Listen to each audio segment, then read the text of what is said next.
Inshallah. Another thing is by mentioning your past good deeds. Some people, they say to me, isn't that blackmail?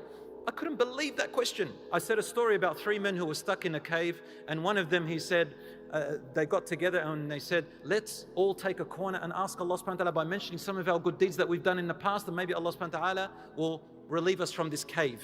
And then the first man, he said, Ya Rabb, I had parents who I loved, and I used to serve them a lot. And then one day they asked for some water. I went and got them water. I came home and I found them asleep, Ya Rabb. So I stayed next to them, waiting for them to wake up any minute just to give them that water. I didn't want to also disturb them. And they didn't wake up until Fajr.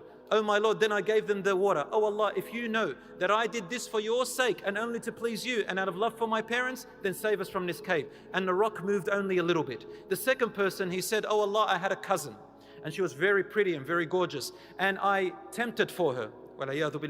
He says, one day I offered her money, and I said, I'll give you money if you will do haram with me.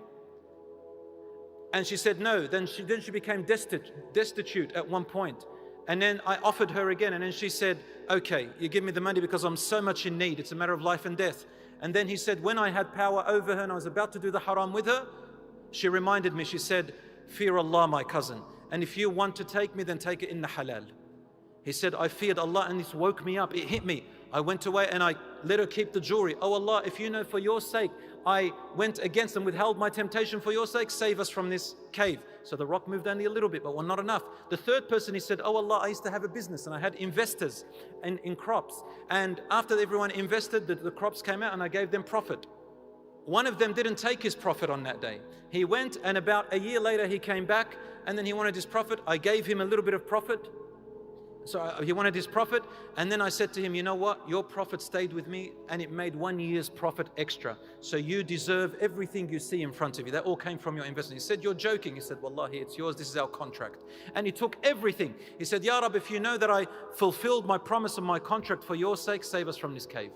And Allah subhanahu wa ta'ala saved them.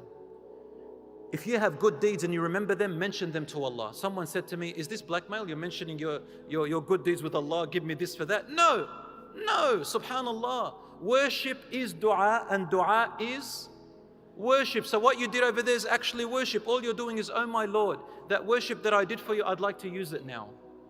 And I'm in desperate need. And Allah subhanahu wa ta'ala gave you that as a gift. He says, I will let you use even the worship that you did, and I will not take away your deeds at all. This is a gift from Allah subhanahu wa ta'ala and out of His mercy.